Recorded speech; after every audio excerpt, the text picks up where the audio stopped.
Sabe quando a gente percebe uns padrões na vida, às vezes até na família, e fica pensando, de onde será que isso veio? É, nem tudo que a gente enfrenta começou com a gente, né?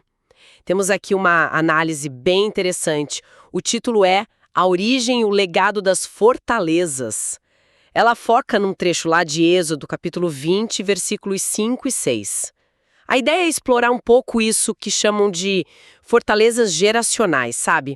E o que esse texto bíblico diz sobre o impacto do passado e, claro, sobre como Deus é. O texto base é forte, né? Diz assim: Eu, o Senhor teu Deus, sou o Deus zeloso, que visito a iniquidade dos pais nos filhos até a terceira e quarta geração daqueles que me odeiam. E uso de misericórdia até 1000 gerações com aqueles que me amam e guardam os meus mandamentos. Uau! Logo de cara a gente vê um contraste gigante. Justiça de um lado, misericórdia do outro. Exatamente. É um contraste que chama muita atenção logo no início. E a análise traz uma ilustração, né? De uma família que, geração após geração, tinha um medo danado de faltar dinheiro. Mesmo quando tinham bastante, sabe? Sim, o medo persistente. E a origem. Lá atrás, um ancestral passou fome de verdade, um trauma real. Isso ajuda a gente a visualizar como esses ecos do passado podem continuar soando hoje. É uma ótima imagem. E para entender o texto é fundamental pegar o termo Deus zeloso, que em hebraico é Elikaná. A análise explica bem. Não é um ciúme possessivo, tipo humano, sabe? É mais um zelo protetor de Deus pela aliança que ele tem com a gente. Um amor exclusivo. Ele não divide a lealdade dele, né? Como Isaías 42:8 também mostra. É um cuidado intenso por essa relação. Entendi. Não é ciúme no sentido negativo, mas um zelo pela relação, pela fidelidade. Faz sentido. Isso. E quanto a visitar a iniquidade, que é pakad em hebraico, a análise argumenta que não se trata de Deus transferindo a culpa do pai para o filho automaticamente. Pakad aqui teria mais o sentido de trazer à tona, de expor as consequências. Sabe, aquelas consequências naturais, espirituais, emocionais, até culturais, que vêm das escolhas de rejeitar a Deus. Essas escolhas dos pais acabam criando um ambiente, um legado que marca os filhos. A iniquidade, a on, é justamente esse desvio, essa distorção moral. Então não é uma punição direta, tipo, o pai pecou, o filho paga. É mais um reconhecimento de que as escolhas geram ondas, um clima que afeta quem vem depois. Exatamente essa linha da análise. As ações têm consequências que transbordam gerações. E é aí que o contraste fica ainda mais uau! A análise ressalta essa exposição das consequências, a justiça, digamos assim, ela tem um limite claro. Até a terceira e quarta geração. É uma expressão hebraica para indicar um tempo definido, finito. Ah, interessante. Tem um fim. Mas e a misericórdia? Aí que tá. A misericórdia, ou Hesser, que é aquele amor leal, sabe? A bondade firme de Deus vai até 1000 gerações. 1000? Nossa. É uma hipérbole, claro, um exagero para mostrar o quão imensa é essa misericórdia. A mensagem é: a graça de Deus é muito, muito mais duradoura. A conta divina pende totalmente para a graça, então. A análise conclui isso, que Deus prefere abençoar. Prefere, sim. A fonte argumenta que a inclinação natural de Deus é para a bênção, para a misericórdia. O Salmo 103:17 vai nessa linha também. E esse entendimento todo ajuda a gente a abordar o que a análise chama de fortalezas geracionais. Certo. E o que seriam exatamente essas fortalezas? Não são muros de pedra, imagino. Não. São descritas como padrões negativos. Podem ser emocionais, espirituais, de comportamento, que se repetem e, tipo assim, ganham força com o tempo na família, sabe? Eles criam um terreno fértil, digamos, para influências negativas se alojarem. A análise dá exemplos.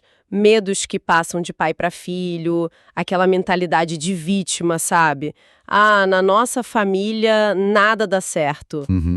Conheço histórias assim. Ou um orgulho que impede a pessoa de depender de Deus, de buscar ajuda, ou até uma frieza espiritual que parece ser herdada. Parece bem pesado isso. Mas Tem como sair disso ou a gente está meio que fadado a repetir esses ciclos? A análise fala sobre isso? Com certeza fala, e essa é a parte boa.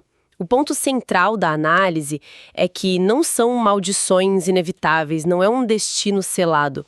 São ciclos, sim, influências fortes, mas que podem sim ser quebrados. A fonte até sugere uns passos, um caminho. Primeiro, identificar. Ter discernimento para reconhecer esses padrões na própria vida ou família. Depois, confessar e se arrepender. Assumir a nossa parte e até, olha que interessante, confessar os pecados ou legados negativos da família, como Neemias fez lá no livro dele. Nossa, como Neemias. Interessante essa conexão. Sim! E aí, renunciar. Declarar ativamente que esses padrões não têm mais autoridade sobre você. Tiago 4,7 fala sobre resistir ao diabo, né? Tem a ver com essa postura ativa. E, fundamental, substituir. Não adianta só tirar o negativo, tem que preencher com o positivo, alimentar a mente com a verdade da palavra, criar novos hábitos, novas formas de pensar e agir, como Paulo fala em Colossenses 3. Faz todo sentido essa ideia de substituir. Não deixar o espaço vazio, né? A análise até cita Provérbios 18,21. A morte e a vida estão no poder da língua. As palavras que a gente ouve e repete podem virar crenças limitantes mesmo, né? Precisamente. A linguagem que usamos, que ouvimos na família por gerações, molda muito a nossa realidade. Mas a grande mensagem da fonte é essa. A ruptura é possível em Cristo.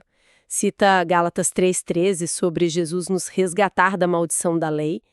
Isso abre a porta para a gente construir um legado diferente, sabe?